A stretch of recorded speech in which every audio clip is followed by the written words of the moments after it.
So, kukumustahin ko muna kayo. Kumusta po kayo? Paayos ng pabanal ng pabanal. Yan, amen. Kaya ako po kayo kinumusta, yung huling sinabi nating pabanal ng pabanal, ay sa biyaya ni Lord, yan po ang ating pag-uusapan ngayon. Amen? Sino excited? Amen. Yan. Kaya po, ang pinamagatan ko po ang ating topic today, na paano mamuhay ng may kabanalan. Amen. Parang kukunti ang pumalakpak doon, ha? Parang last time, mas maraming palakpak sa title pa lang, ha? Parang dito kinakabahan tayo, ha? Huwag kang mag-alala. Sabihin mo sa katabi mo, best friend. Tingnan mo siya, best friend. Huwag kang aalis dyan. Makikinig ka. Amen. Tayo muna po manalangin. Let's bow down our heads and let's pray. Panginoon, marami pong salamat kasi ngayong araw na ito, dinala mo kami dito for us to be able to hear your word, O Lord. Salamat po at alam namin, nakakausapin mo kami, and thank you for your anointing sa akin at sa lahat na makikinig today. In Jesus' name, amen and amen. Amen. Excited na ako. Galatians 5 verse 13 to 15. Ready na ba kayong makinig? Galatians 5:13 to 15. Sabi diyan, mga kapatid, tinawag kayo upang maging malaya. Ngunit, huwag ninyong gamitin ang kalayaan nyo para pagbigyan ang mga pagnanasa ng laman. Sa halip, magmahalan kayo't magtulungan.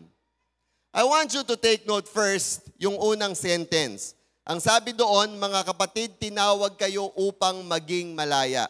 Tinawag upang maging malaya. It means we were called or we were chosen to be free. Di ba?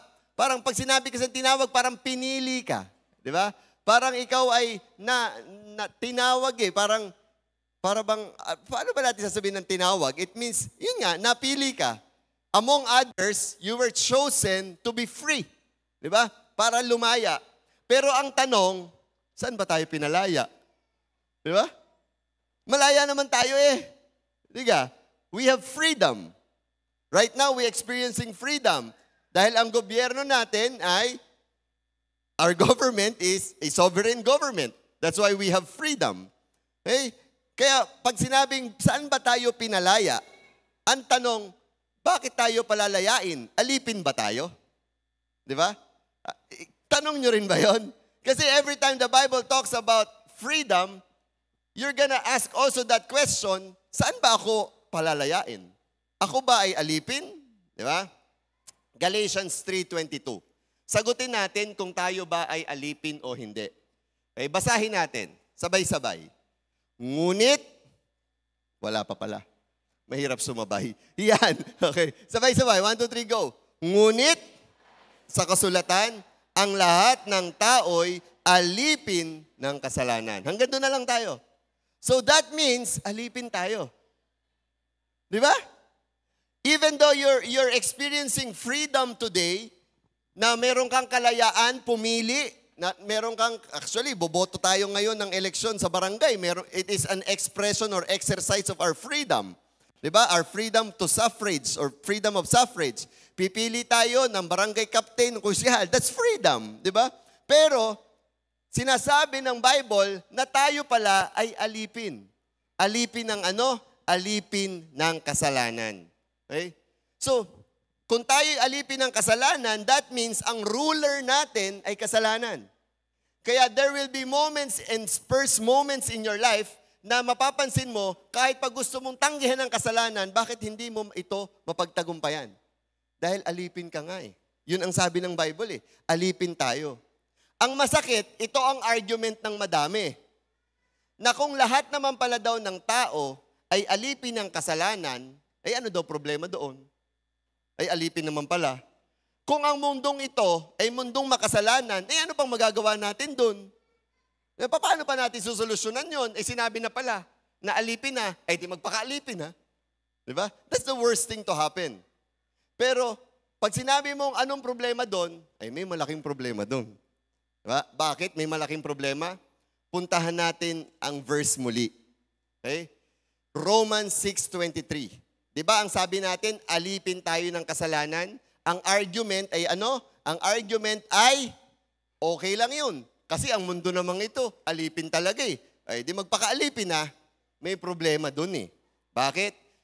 Sabi sa Romans 6:23, basahin ulit natin. Sapagkat ang kabayaran ng kasalanan ay kamatayan. So ibig sabihin, kung alipin ka ng kasalanan, kailangan mong bayaran ito ng ano? Ng kamatayan. So there's a problem. Okay? Ibig sabihin, kung hindi masusolusyonan ang pagiging alipin mo sa kasalanan, malaki ang problema. Dahil tayo makakapagbayad lang ng kasalanan natin ng pamamagitan ng death or kamatayan. Eh pastor, parang wala sa logic yun ah. Paano pa ako makakabayad ng kasalanan ko kung patay na ako? Hindi ka? Naisip niyo ba yun? Di ba? Paano ka makakabayad ng kasalanan mo? Ipatay ka na nga. Di ba? Eh kasi nga, mali ang principle natin, mali ang mindset natin sa pagbabayad ng kasalanan. Ang akala natin, mababayaran natin ang kasalanan natin sa paggawa ng isang bagay na mabuti. Di ba? That's our mindset. Kaya makukonfuse ka. Pag sinabing ang kabayaran ng kasalanan ay kamatayan, ang worry mo, paano ko babayaran? Mamamatay nga ako. So ang kabayaran ng kasalanan na sinasabi dito na kamatayan, is not talking about our physical death. Hindi po ito tungkol sa physical na kamatayan ng katawan mo. Ano ang sinasabi dito na kamatayan na kailangang ibayad sa kasalanan? Ang sinasabi ditong kamatayan ay kagaya nung nangyari kay Adan at kay Eva. Naalala niyo ba yung storya ni Adan at Eva? Hindi niyo napagchismisan yon? Hindi na marites sa inyo. Eh ito nangyari doon. Di ba namumuhay si Adan at si Eva sa paraiso? Okay? Nung sila'y nasa paraiso, yung relationship nila kay God, very direct. Okay? Ibig sabihin, wala silang naiisip na kahit ano. Hanggang sa dumating ang temptasyon. Dumating doon si Satanas at sinabi na kainin ninyo yung prutas na pinagbabawal ng Diyos at kayo ay magkakaroon ng kaalaman. Di ba? Ano nangyari? Kinain nga ni Adan at ni Eva. Ang sabi ng Diyos, huwag kakainin, pero kinain. Anong nangyari? Anong nangyari kay Adan at kay Eva nung kinain nila? Sila ay nagkaroon ng kasalanan. Di ba? Kasi nagkaroon sila ng pagsuway. Tama ba? Na-explain ko ba sa inyo na ayos? Okay. Follow me on this. So dahil nagkaroon sila ng pagsuway, nagkaroon sila ng kasalanan. Eh ang sabi ng Diyos, ang kabayaran ng kasalanan ay kamatayan. Tanong, nung kinain ba nung dalawa, sila ay namatay? Na alam natin na kamatayan? Sagot, hindi. Di ba? Hindi naman talaga physical death agad eh. But eventually, they later on died. Okay? Physically. Na supposed to be design ni Lord ng eternity. Pero eventually, they died. Pero not immediate. Di ba? Hindi immediate. Kasi kung immediate ang kabayaran ng kasalanan ay kamatayan, ay walang na-attend dito ngayon. Hindi ka? Tama? Di ba? Ay kanina laang, ay siguradong kayo naiyamot sa inyong bahay. Hindi ka? Ano nga kaya't gayon? Ano? Na kada gawa mo ng kasalanan, patay. Ay uuubos ang tao. Walang matitira. Tama? Pero hindi eh. So ano ang ibig sabihin ng Diyos when it comes to death, ang kabayaran sa iyong kasalanan? Ito, ano ba ang nangyari kay Adan at kay Eva? Immediately after nilang kainin yung prutas, naghanapan sila ng Diyos. Pag sinabi niyong naghanapan sila ng Diyos, first time na nangyari sa Bible o first time na nangyari doon sa buhay ni Adan at ni Eva sa loob ng paraiso na naghanapan sila ng Diyos o hinanap sila ng Diyos. If you're going to correlate yung paghahanap, anong ibig sabihin nun? Ibig sabihin, kaya ka hinahanap, ikaw ay napahiwalay. Di ba? Kaya ka hinahanap, ikaw ay nawawala. Di ba? Kaya ka hinanap because you are separated from God. And that is the worst thing that can happen to a person. Kung may katatakutan ka din lamang, katakutan mo na mapapahiwalay ka sa Diyos. Amen? And that's the worst thing. And that's the penalty of sin. Di ba? Yun po ang sinasabi ng Romans 6:23 na ang kabayaran ng kasalanan ay kamatayan. Kasi ang tagal na nating nagkakasala, bet hindi tayo namamatay. Pero ang hindi nyo napapansin, every time tayong nagkakasala, napapahiwalay tayo sa Panginoon. Di ba? And that's the worst thing. Masakit yon. Okay? But you know that there is a best part. Di ba? Laging sa gitna ng isang problema sa Panginoon, lagi siyang nagbibigay ng solusyon. And that is what I like about our God. Okay? Siya ang nagbaba ng batas na ang kabayaran ng kasalanan ay kamatayan. Okay? Alam nyo, hopeless tayo eh. Kasi nga, alipin nga tayo ng kasalanan eh. Di ka? Kung ang tao ay alipin ng kasalanan, ibig sabihin, hindi niya basta ito mapipigilan magawa. Hindi niya basta mapipigilan hindi magkasala. Because this world is a sinner's world. Di ba? Nandyan ang mundo para pagkasalain ka. Pero ang tanong, at ang sabi, di tayo hopeless na. Kasi wala na tayong chance para mapakonect ulit kay Lord. Alam niyo, ang gusto ko sa ating Panginoon, yung mga hopeless na sitwasyon, ginagawan niya ng paraan. Di ba? Amen. Meaning, sabi dun sa verse, kung babalikan natin, sapagkat ang kabayaran ng kasalanan ay kamatayan. Ngunit, di ba? There's a ngunit, there's a pero. Ang kaloob ng Diyos ay buhay na walang hanggan sa pamamagitan ni Kristo Jesus na ating Panginoon. Amen? Ibig sabihin, kung dahil sa kasalanan mo, ikaw ay mapapahiwalay kay Lord, ang sabi ng Diyos, huwag kang mag-alala, bibigyan ko yan ng solusyon. Merong magbabayad ng kasalanan para sa iyo, and that is our God, our Jesus Christ. Amen? Now, napili tayo ng Diyos. That's the best part. Napili tayo ng Diyos na biyayaang mailigtas sa kapahamakan sa impyerno. And you should celebrate. Diba? Kailangan kung naghahanda ka at nakagraduate ang anak mo, dapat naghahanda ka dahil pinili ka ng Diyos na pumunta sa langit kaysa sa impyerno. Diba? Okay. Ang ibig sabihin niyan ay, imbis na bayaran natin ang kamatayan natin or ang pagkahiwalay natin kay Lord dahil sa kasalanan, ang nangyari, si Jesus na ang gumawa ng paraan noon para sa atin. Kaya siya tinawag na biyaya. Di ba? That's why it's called grace. Okay? It's called grace dahil hindi natin kayang bayaran ang kasalanan natin. There's no way for us to be able to pay that debt. Di ba? Utang or wage, di ba? Or sin. Walang paraan para mabayaran natin ito. Pero, biyaya ni Lord. Si Jesus Christ came here to earth. Binayaran ito para sa atin. Amen?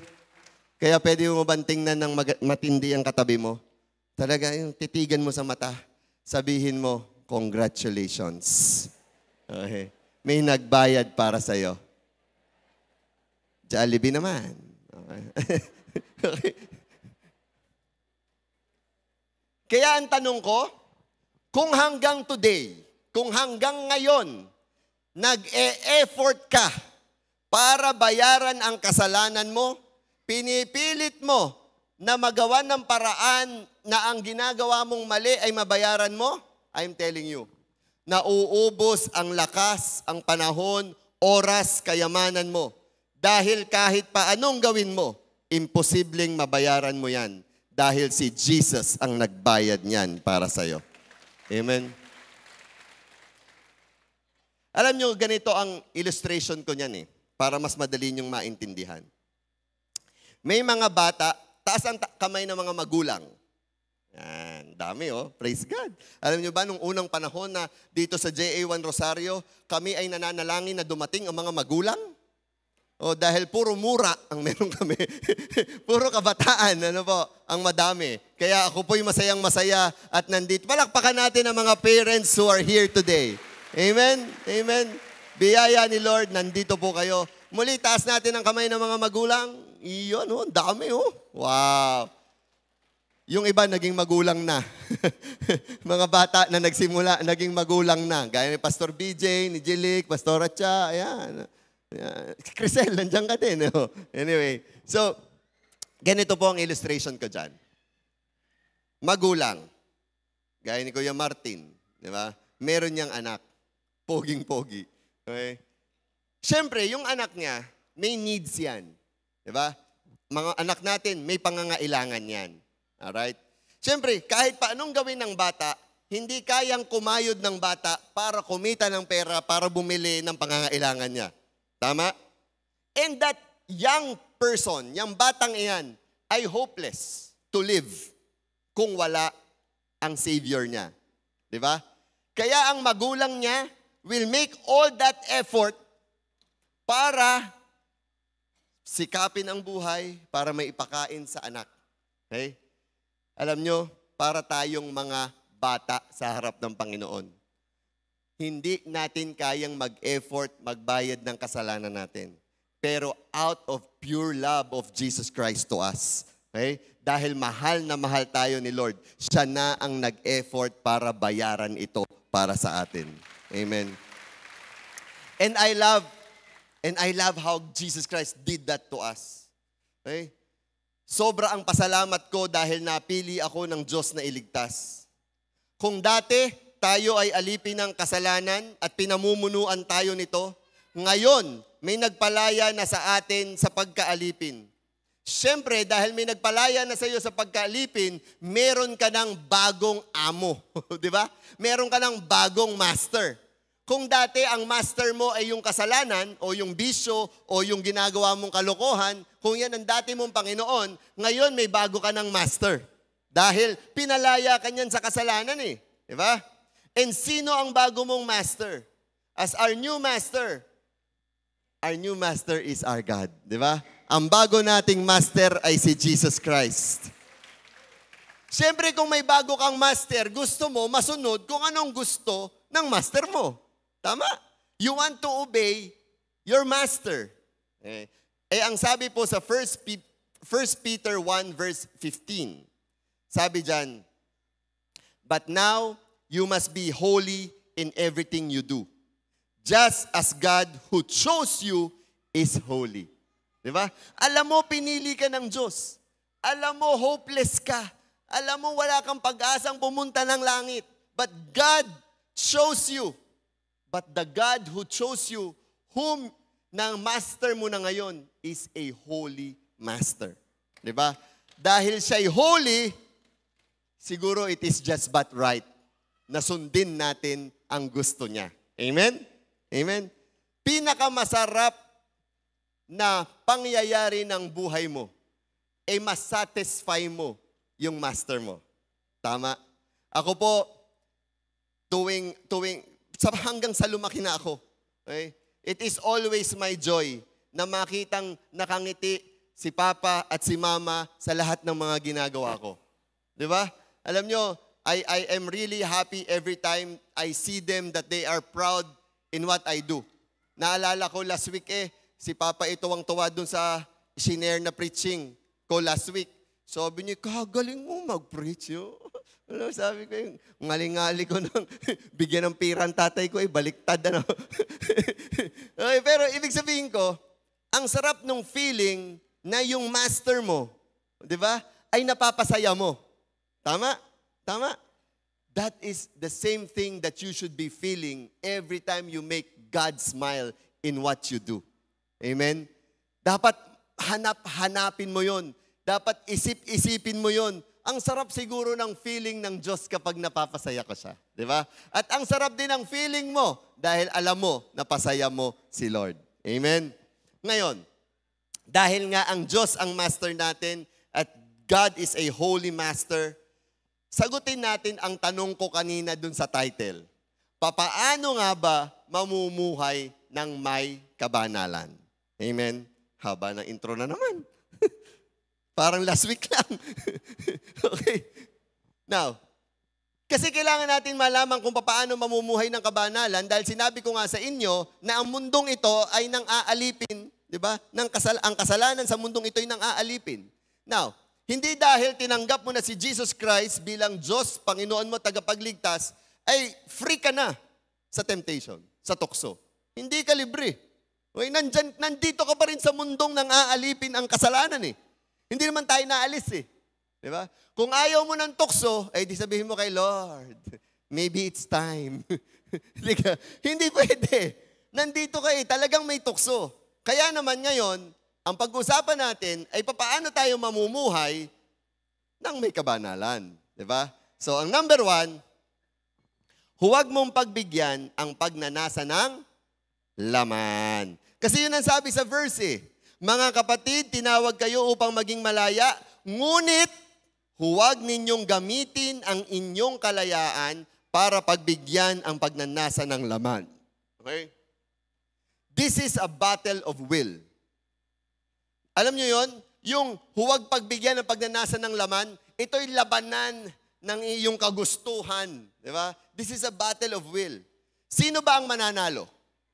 Ang desire na pagbigyan mo ang temptasyon o ang sumunod ka sa iyong ama o sa iyong master? Di ba?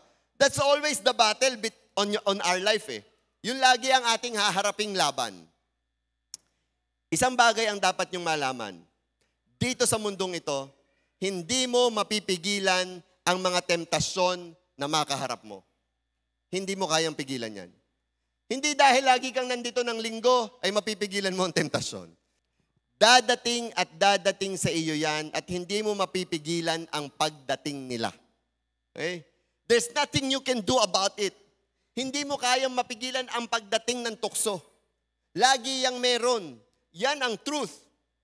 Pero ang kaya mong gawin ay ang pigilan ang sarili mo na pumatol sa temptasyon. Diba? Hindi mo kayang pigilan ang pagdating ng tukso sa buhay mo, pero kaya mong pigilan ang sarili mong pumatol dito. Tama? Huwag mong sisihin ang temptation. Alay, dating naman ang dating eh.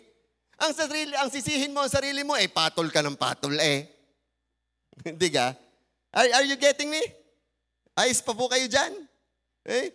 Huwag mong sabihin na Kristiyano na ako, bakit ang dami pa ring temptation? Talagang ganon. Ang laban ay paano ka mananalo dito. Diba? Self-control ang kailangan mo. Diba? Tandaan, laging may temptation kang haharapin. Pero lahat ng temptation na mahaharap mo, ito ang wag na wag mong kakalimutan. Yan ay mga measured temptations. Ano, Pastor, ibig sabihin mo ng measured temptations? Temptations na nakarating sa iyo pero alam ni Lord na kaya mong mapagtagumpayan. Amen? Kaya measured eh. Basahin ko sa inyo kung saan ko kinuha yon. 1 Corinthians 10:13. Ang ganda nito. Sabi dyan, no temptation has overtaken you that is not common to man. God is faithful, and He will not let you be tempted beyond your ability. Di ba? But with the temptation, He will also provide the way of escape that you may be able to endure it. Amen. Tagalogin natin. Parang kakunti na masyadong nag-react eh. Okay. Wala daw temptasyon na dumating sa iyo na hindi pa naranasan ng ibang tao. Okay? So, kung ang ibang tao nagtagumpay dyan, di kaya mo din. Amen? Ano pa? Ito ang isang gusto ko. Ang sabi, ang Diyos ay faithful. Hindi ka naman niya bibigyan ng temptasyon na hindi mo kayang pagtagumpayan. Yan tuksong dumating sa iyo, kaya mo yan. Hanggang doon lang ang ibibigay ni Lord. Hindi siya magpapadala dyan ng tukso na hindi mo kaya. Amen? Hanggang doon lang sa kaya mo. At ito pa ang pinakagusto ko sa lahat. Na kapag daw nandiyan ka sa temptasyon, siya pa daw ang magpapadala sa iyo ng paraan para makatakas ka dyan. Amen? And that is what the verse says. Talaga daw may temptations. Pero lagi daw ang dadating sa iyo ay yung kaya ng abilidad mo na papagtagumpayan. Kaya tinawag ko siyang measured temptation. Sukat lang, tama lang sa kakayanan mo.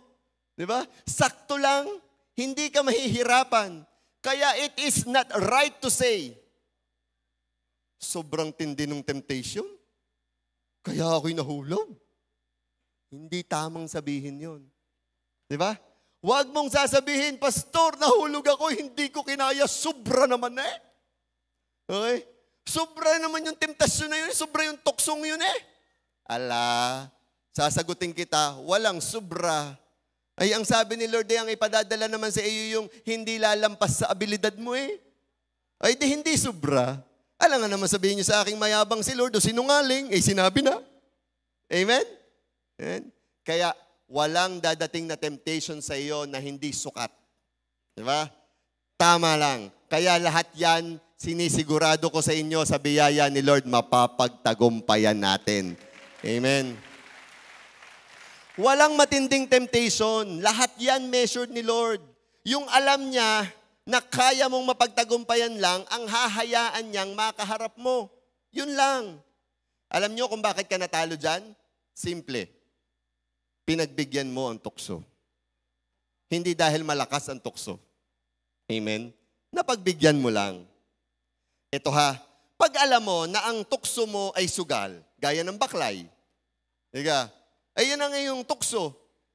Ay wag ka naman masyadong makiramay muna sa mga patay. Uy, alam mo namang yan ang iyong tukso eh. Diga? Ay tunay na ako'y hanga eh. Sobra naman bait mo eh. Lahat na ng patay ikinakiramay. Yung pala may baklay. Ano? Daig mo pa ang kandidato eh. Lahat na yung napuntahan mo, lahat ng patay. Okay. Huwag mo pakasobrahan ang bait. Pag yan ang tukso mo. Diga? Ibig sabihin ko, kailangan alam mo kung paano ka lalaban sa temptasyon mo. Amen? Naalala ko po, maikwento ko sa inyo, this is a very inspiring testimony.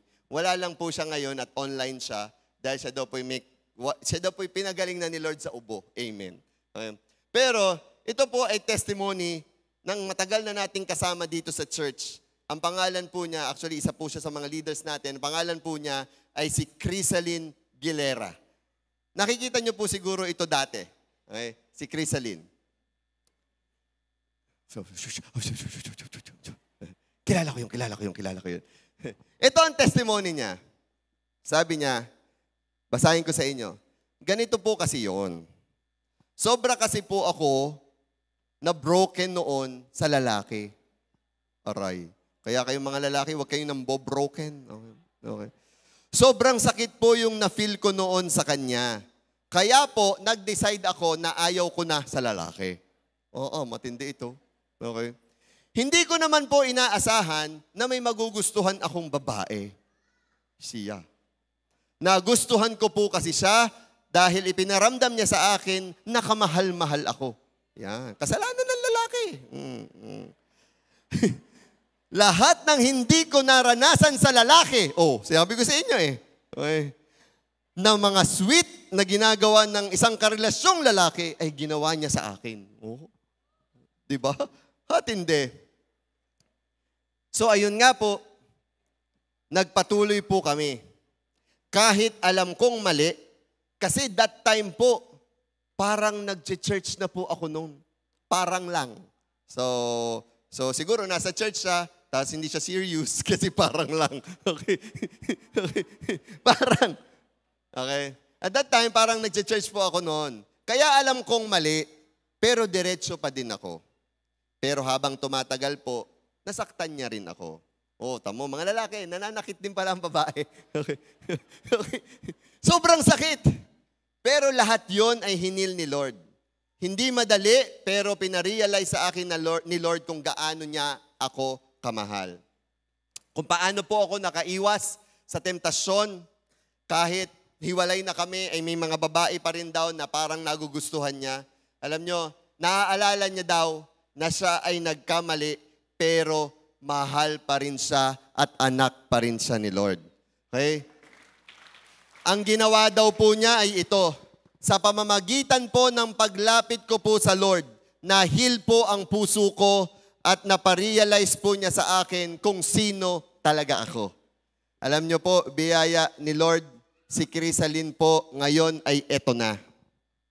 Siya po ay meron ng asawa at meron na siyang anak.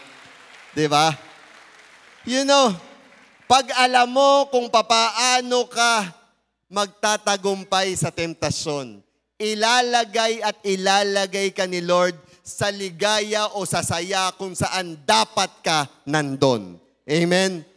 And I want to congratulate Crisaline and her family. Di ba? Kasi imagine nyo yung pinagdaanan niyang yun. Okay? Have that hope. Di ba? Have that hope na dadating ka rin sa punto na mapapagtagumpayan mo ang tukso. And para magawa mo yon, lapit ka ng lapit kay Lord. Amen? Ang problema daw po ng marami ay ito. Pastor, ay pagka nga nandyan ang tukso, ay hindi na nga ako makalaban. Pwede kang ako'y wag nyo ng pakialaman. Maraming gayon eh. Garni na ako eh. Kung aring tuksong ari matatalo ko, sinasabi ko sa inyo, noon pa, tapos na ari. Diba? Pero maraming ganyan ang dahilan na sinasabi. Pero ang pinag-uusapan dito ay ang pamumuhay mo ng may kabanalan. In fact, na dahil nasa isip mo na hindi mo na maaalis yung kasalanan sa iyo, ibig sabihin nun, pinagbibigyan mo talaga ang tawag ng laman. Di ba? Yun ang nasa isip mo na hindi ka na mananalo dyan. Pastor, nilalabanan ko naman talaga ang tukso eh. Kaso, wala akong maisip na paraan pag andun na ako sa sitwasyon na yon. Alam mo yon, pinilit ko naman talagang umiwas. Kaso, natrap na din ako. At yun, hindi na nga ako nakaiwas. Paano gagawin ko doon, Pastor? Pag nandun na ako sa sitwasyon na yun, paano ako makakaiwas? Alam nyo, kaganda nung verse na binasa ko sa inyo kanina, di ba? Ang sabi doon, He will also provide a way for your escape. Di ba? Kung hindi mo makita ang paraan, huwag kang mag-alala, nagpadala ang Diyos ng paraan dyan. May binigay din si Lord na paraan para matakasan mo ito. Kailangan mo lang makita. Diba? Pag nandiyan ka sa gitna ng tukso, don't worry. There's a way out. Okay? May way out dyan. Minsan, kaya hindi natin makita ang way out. Minsan, nagtawag ang tropa, ang barkada, ay birthday. Siyempre, alam mo na, naku, magkakalasingan na naman ito. Tukso, layuan mo ako. Okay. Ang problema, naghahanap ka ng way out, kahahanap mo ng way out, ang nakita mo sa lamesa ay chicharong bulaklak. Diga, naku, yari ito. Okay. Diba? Ang problema, nabubulag tayo sa tawag ng laman. Diba? Naghalbos ng bituka si kumpare, alam nga namang iwanang kore. Hindi ka? Diba? Dapat pag nandun ka na sa harap ng tukso, mag-focus ka sa pagtingin mo sa way out mo at huwag kang mag-focus sa pagtingin mo kung ano yung tukso. Diba? In fact, hanggat nakikita mo pa ang tukso, ibig sabihin, dun ka pa nakatingin. Diba? Dapat ang hinahanap mo, paano ako makakatakas dito. Okay? Malimit ay hindi natin nakikita ang paraan na binigay ni Lord para makaiwas tayo sa tukso dahil mas nauna na nating pagbigyan ang tawag ng ating laman. Diba? Kaya hindi na natin nakikita yung way out. Kaya tayo natatalo. Kaya kailangan magdesisyon ka ngayon pa lang na kapag nandyan ka na sa gitna ng tukso, ang hahanapin mo ay ang paraan na makaiwas kesa pagbigyan ang laman. Amen? Amen? Yun nga, Pastor, ang pinakamalaki kong problema yung pagdedesisyon na iyan. Yung sinasabi mong desisyon na iyan. Bakit ga? Laging sa patungo ako sa pagbibigyan ko sa tawag ng laman.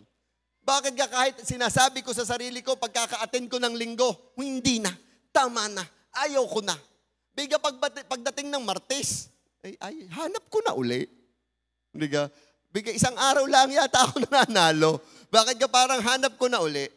Anong masasabi mo sa aking pastor na payo dyan? Yan. Alam nyo, may magandang advice dyan ang Bible, hindi ako. Okay? Ang sabi po ng Bible sa Matthew 26 verse 41. Basahin ulit natin. Sabi dyan, keep watch and pray so that you will not give in to temptation. Diba? For the spirit is willing, but the body is weak. Manatili ka daw na nakamatyag at nananalangin. Diba? Para daw hindi ka matalo ng temptasyon. Amen. So anong gagawin mo kapag nahihirapan ka sa temptasyon? panalangin. Lord, dalangin ko po, hindi ako malasing ngayong araw na ito. Iba pala yun. Okay. Lord, dalangin ko po. Lord, dalangin ko po na mapagtagumpayan ko ito. Diba? Kaya kung alam mo nahuhulog ka sa temptation, pray ka ng pray para lumakas ang espiritu mo. Kapag lumalakas ang espiritu mo, humihina ang desires ng katawan mo. Diba? Diba? Nagiging weak yung flesh, nagiging strong yung spirit. Okay? Kaya kapag nahuhulog tayo sa temptation, ibig sabihin nun, nalimutan lang nating mag-pray. Amen? Okay? Kaya ang suggestion ko, araw-araw, sa umaga pa lang, isama mo sa prayer mo, Lord, mananalo po ako sa mga temptasyon ngayong araw na ito. Amen? Include that in your prayer. Huwag ka lang mag-pray, Lord, malaking pagpapalang parating. Diba? Lagi na ating prayer Lord, protektahan niyo po ang aming mga biyahe at ang aming mga pupuntahan. Samahan niyo po ang aking pamilya. Diba? Isama mo naman yon. Lord, papanalunin niyo po kami sa temptasyon ngayong araw na ito. Amen? Alam mo, yung bago ka pumunta ng birthday ng inaanak mo, okay, ipag-pray mo muna na mapaglabanan mo ang chismisan. Diga? Tunay naman pag-ikot mo naman doon sa round table ng Mare, kilala mo ko yung si Alam na kung ano pag-uusapan. Okay? Kapag alam mo na ang tukso, ang kinakaharap mo ngayon, ay nandun ka, immediately pray. Ask God, Lord, anong gagawin ko? Diba? Pag tinanong mo si Lord, kung Lord, gagawin ko ba ito? Gagawin ko ba itong pinagagawa ng mga kaibigan ko o hindi? Siyempre naman ang sagot ni Lord ay hindi. Ang hingin mo wag iyon. Ang hingin mo, Lord, paano ako makakaalis din Amen? Amen? Malinaw ka? Amen. Nakakasunod pa kayo? Amen. Prayer is our best weapon. Kung hindi ka makadecide na tumakas dyan, immediately pray. Bakit? Tutulungan ka ni Lord mag-decide. Amen. Amen. All boils down to prayer. James 5 verse 16. Sabi yan, therefore confess your sins to one another and pray for one another that you may be healed. Next, the prayer of a righteous person has great power as it is working. Amen. May kapangyarihan ang panalangin mo. Okay? Kung ikaw ang lakas mo, sa tingin mo, kulang ang powers mo para mapagtagumpayan ang tukso, huwag kang mag-alala. Kapag nanalangin ka, lalakas ka. Amen? You're gonna be strong. Amen? Kaya huwag mong baliwalain ang panalangin. Kaya kanyang isalba sa gitna ng tukso. Every time magpe-pray ka, kumikilos ang panalangin. Kaya magagawa mong manalo sa pagnanasa ng laman. Amen? Okay, so that's our first. Dalawa lang naman po kung paano tayo mamumuhay ng banal. So ang una, ano po ang una natin? Ulitin natin. Ito ay huwag pagbigyan ang pagnanasa ng laman. Number 2, gawin ang lahat ng pagsisikap na mamuhay ng banal. Yung kanina, hindi mo pagbibigyan ng pagnanasa ng laman, ngayon, mag-all out effort ka para mabuhay ng banal. Hebrews 12:14. Sikapin ninyong mamuhay ng may kapayapaan at kabanalan sa lahat ng tao, dahil walang sino mang makakakita sa Panginoon kung wala ito. Ang sabi dyan ay sikapin daw nating mamuhay ng may kabanalan. So, dapat all efforts tayo. Alam nyo ba, sa ngayon, this season, na kumakalat ang salvation, na marami ng taong nagsishare about salvation, alam nyo ba na natetake ito, nagagamit din ito, para lalong magkasala ang tao? Hindi ko alam kung naririnig nyo yun. Pero, there are a lot of preachings about this na lalong nagkakasala ang marami. That the grace of salvation is now very much used by many as a tool to commit sin all the more. Ika nga nila, ay papatawarin din naman pala, ay di magkasala na. Hindi ka? Alam nyo maraming ganun. Well, totoo napapatawarin pa rin naman kapag humingi ng tawad. 1 John 1 verse 9. Sabi dyan, but if we confess our sins to Him, He is faithful and just to forgive us our sins and cleanse us from all wickedness. Basta naman humingi ka ng tawad kay Lord, patatawarin ka naman eh. Okay? Pero dahil sa verse na ito, naisip ng marami na okay lang magkasala dahil pag nagkasala naman sila, ay pwede naman humingi ng tawad, papatawarin din. Pero alam nyo, para sa akin, wala namang tunay na humihingi ng tawad na after niyang humingi ng tawad, ay uulitin na naman niya ang kanyang kalukuhan. Di ka? So that is not genuine repentance. Okay? Hindi mo gagamiting lisensya para magkasala ka na magkasala ang 1 John 1:9. Okay? Kasi, anong ginagawa mo? Okay? Repeat ka lang. Di lagi mo lang pinagbibigyan ang tawag ng laman mo. Okay? Kung kanina sinabi ko sa inyo na nung pinalaya tayo ni Jesus Christ sa pagkaalipin ng kasalanan ay naging master natin si Jesus. At kapag ang mindset natin ay paulit-ulit sa pagkakasala at patatawarin ka din naman ni Jesus, ang nangyari, binaligtad mo ang posisyon. Ano ibig sabihin ko? Kanina sabi ko sa inyo, di ba? Salvation. Pinalaya ka ni Lord sa pagkaalipin ng kasalanan. Diga? Okay? Dahil pinalaya mo yon, naging master mo si Lord. Tama? Nakakasunod ba kayo? Ayos pa kayo? So, naging master mo si Lord. Ngayon, siya ang master mo. Ngayon, nabaliktad. Bakit? Kasi, dahil alam mong patatawarin ka naman din ng patatawarin ni Lord, ang ginawa mo, nagkasala ka na nga na nagkasala. Ngayon, ikaw na ang amo ni Lord. Nabaliktad. Diba? Gagawa ka ng kasalanan at alam mo naman, patatawarin ka din lang. So parang ginawa mo naman siyang tauhan mo. So nabaliktad. Okay? Ang true repentance ay minimin mo ang pagsisisi mo. Okay? That's the real repentance. Yung iniisip mo na hindi ka na uulit. Yung sukang-suka ka, ayaw na ayaw mo yung sa ginawa mo, kaya ka nga nagsisi. Diba? Alam mo yung hindi tunay na repentance, yun yung tipong nag-away kayong mag-asawa. Diga, matindi ang inyong pinag-awayan. Yung iyong asawa, para lang magkasundo, siya, sorry na. Alam mo yun? Gets niyo ako? Sa magkarelasyon, sorry na. Okay? Alam mo yung pag sinabing, sorry na. Alam mo naman, hindi tunay eh. Para lang tumigil ang pulong, Para lang tumigil ang kanyang pagbubunga nga, siya, tama na, sorry na, mali ako.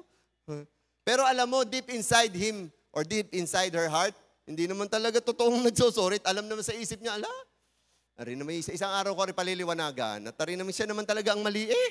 Okay? Alam mo yun, tinatapos mo lang ang pulong. Ibig sabihin, hindi totoo yung repentance. Same thing, kapag ginamit mo ang biyaya ng Diyos, ng kaligtasan, at ng pagpapatawad sa iyo, ng ganon. Di ba? Parang paulit-ulit ka lang magkakasala. Niloloko mo si Lord. Hindi totoo ang repentance mo. Ang pinakamasakit ay ito, Galatians 6 verse 7. Ang sabi dyan, do not be deceived, God cannot be mocked. Kahit pa sa isip mo, meron kang feeling na parang pinatawad ka sa kasalanan mo, feeling mo lang yun. Bakit?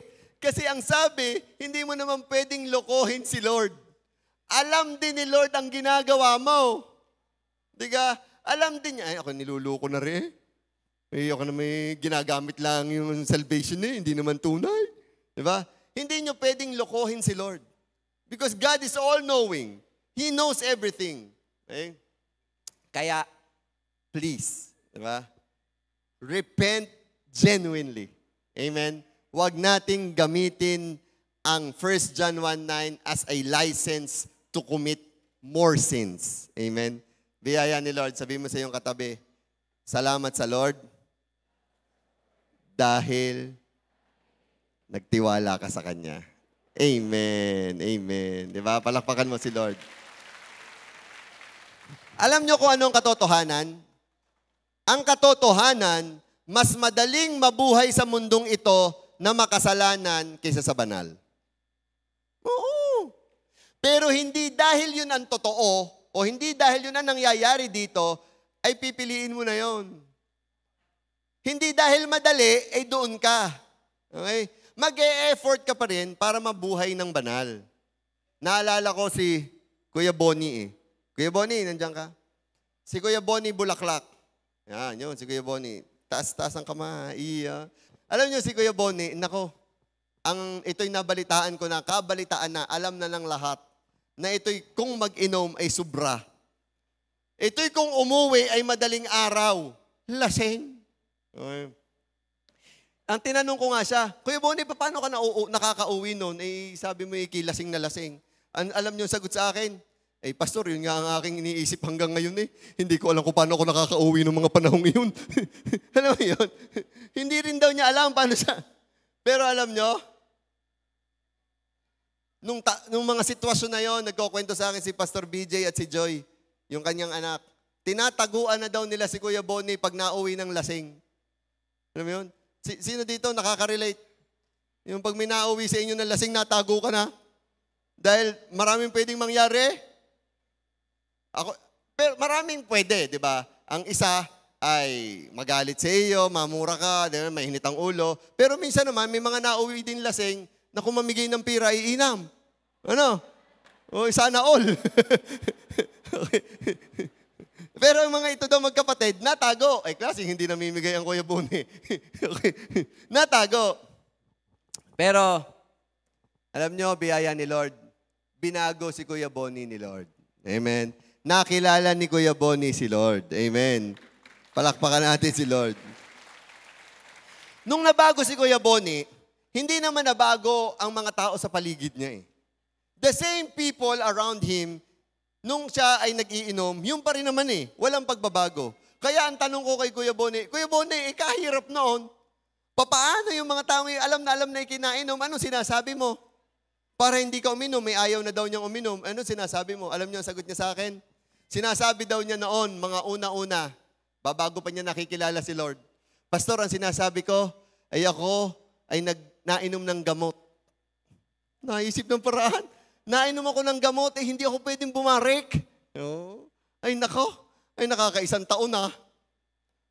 Nakakaisang taon na siyang tigil, ay tuwing iaalok, ay nainom pa rin ng gamot. Ay ang tanong na doon ng mga tropa, ano gang sakit mo? Anong pagkakahaba ng pag-inom mo ng gamot na yan? Diga? Ay akalay ko mapapaano na eh. Okay. Pero alam niyo, biyaya ni Lord, naging totoo na siya. Ang sinabi niya na nung huli ay ito. Ang sabi niya, naku, pasensya na kayo. Ako'y nag-decide na hindi na ako iinom dahil ayaw na ni Lord na ako ay nainom. Amen. Di ba? Yun ang nagbibigay ng full effort. Di ba? Nagsasubmit sa kagustuhan ni Lord. Sabi sa James 4:7, submit yourselves therefore to God. Resist the devil and he will flee from you. Amen? Di ba? Naalala ko, sabi ko sa inyo last week, mas masarap ang pakiramdam ng tagumpay kapag ito ay resulta ng iyong pinaghirapan. Diga? Same thing here. Yeah. Kaya harapin mo, face the challenge of resisting sin. Kasi bakit? Napakasarap ng feeling na papagtagumpayan mo ito. Amen? Imagine mo, mababalita ka din hanggang sa online. Si Kuya Bonnie, nabalitang nagtagumpay sa kasalanan. Kasarap ng feeling nun, di ka? Napakasarap ng feeling. It's worth it. Kung meron ka rin lang ikaka-proud, at least kung may ipagyayabang ka, ipagyabang mo na ang tagumpay mo sa kasalanan. Amen? Amen? Kung gusto mo rin lang magyabang, yan na ang ipagyabang mo. Ang kaso, Pastor, alam nyo, minsan na napapansin ko, ang pinagyayabang ng marami ay hindi yung tagumpay niya sa kasalanan. Ang ipinagyayabang pa nga ay ang mga kalokohan na kanilang ginagawa. Diga? Sa kwentuhan, lalo sa mga lalaki. Ewan ko sa mga babae, madalang naman ako. Pag naharap ako sa mga babae, isa lang naman ang sinasabi. Diba? Ang pogi mo, Pastor. Iyan lang. Okay. Pag sa mga lalaki, ang dami kong naririnig na mga kalokohan pinag-uusapan. Yabangan ng yabangan, puro kalokohan naman. Di ba? Alam nyo, wag mong palalimin ang hold ng kasalanan sa'yo. kailangan mapagsikapan mo na maitakwil ito. Diba? Ang sabi naman ni Lord, aalis naman sa iyo ito basta itakwil mo lang. Amen. Kaya konting effort lang. Carry yan. Diba? Tapikin mo ang katabi mo, sabi mo, konting effort lang. Amen. Iyo. Paano ba nag-e-effort? Diba? Maraming paraan ng pag-e-effort Diba? There's a lot of ways for you to make efforts. Suggestion ko, ito. Babad ka sa presensya ni Lord. Amen? That's the best effort you can do. Devote yourself sa pag-meditate ng Word. Patapos na po tayo. Either by reading the Bible and by listening to our YouTube channel. Alam nyo, pagka halimbawa kayo sa sasakyan, sino mga may sasakyan, taas kamay. Amen. Walang sasakyan. Taas. Bakit? Bibigyan kayo ni Lord pag tumaas kayo. Amen. Ayan. Nahiya pa O kaya kahit nasa jeep ka, meron kang phone. Diba? Meron kang headset. Makinig ka ng preaching.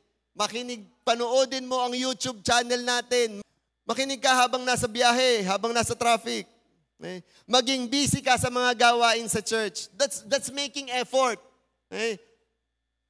Huwag nating hayaan na hindi natin ma-enjoy ang biyaya ng kaligtasan na tinanggap natin. Amen? Biniyayaan ka ng kaligtasan. Pinalaya tayo ni Jesus sa kasalanan na hindi natin kayang bayaran. Alam nga naman na ikaw ipinagbayad na, ay balikan mo pa ng kasalanan, ng kalokohan.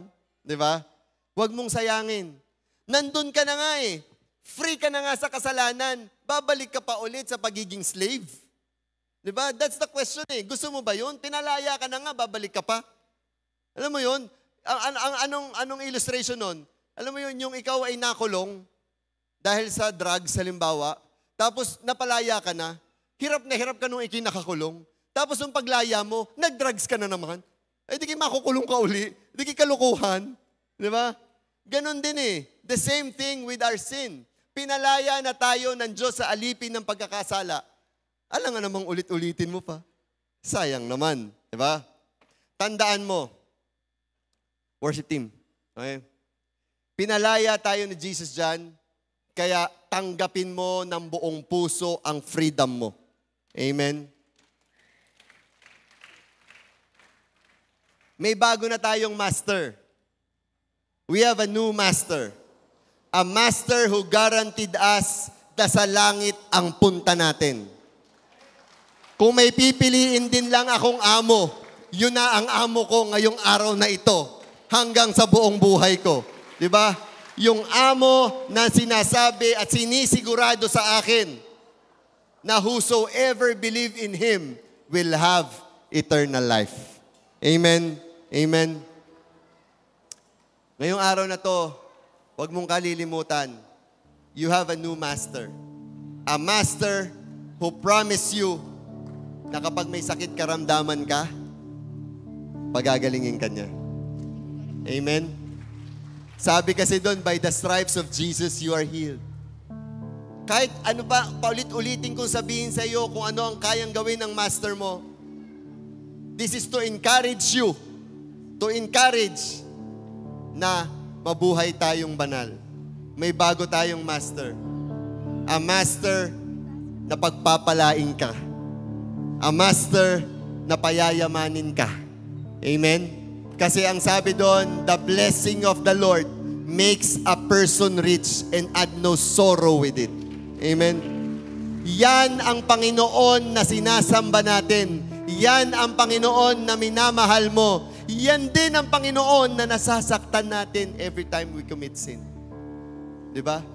Kaya naman I pray, starting today, lalaban tayo sa kasalanan. Amen? Lalaban tayo sa tukso. Amen? Amen? Pwede po ba tayong tumayo? And we're gonna sing.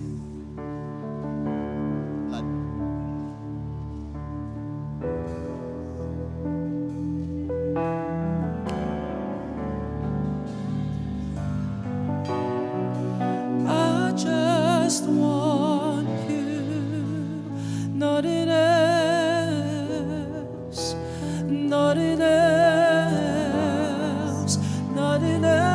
else will do. I just want you. Nothing else, nothing else, nothing else will do. I just want you.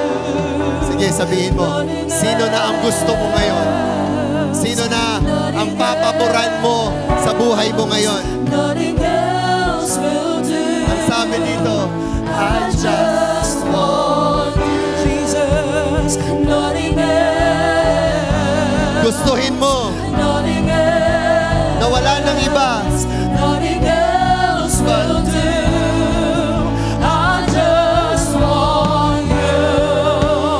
Nothing else. Sino?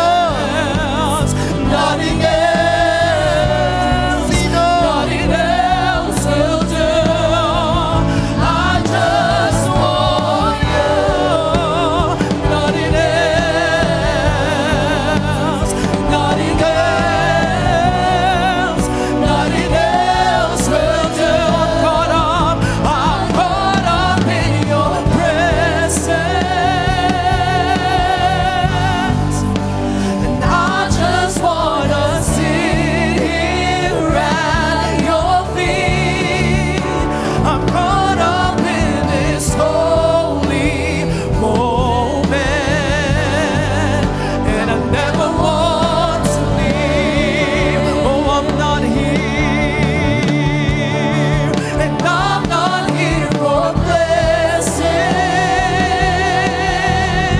Jesus, Jesus, you don't owe me anything more than anything that you can do. I just want you. Yes, Lord, we want you. We want you. We want you, Lord. Nothing else, nothing else, nothing else, nothing else will do.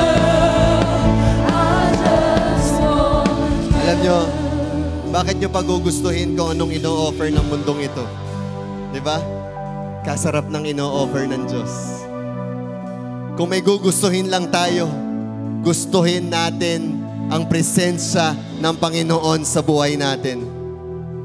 And all these things, sabi ni Lord, will be added unto you. Amen. Father, today, ang akin pong dalangin sa aming lahat na nandito at sa lahat ng nakikinig, that we'll be able to fight sin. Na ang temptation ng kasalanan na hindi magtatagumpay sa amin dahil alam namin na ikaw ang master namin, ikaw ang tatay namin, ikaw ang Panginoon namin. Wala kaming ibang Panginoon kundi ikaw lang, Jesus Christ. Lord, I pray that every time we are in that situation, na sa tingin namin matatalo kami ng tukso, alam namin may pangako ka.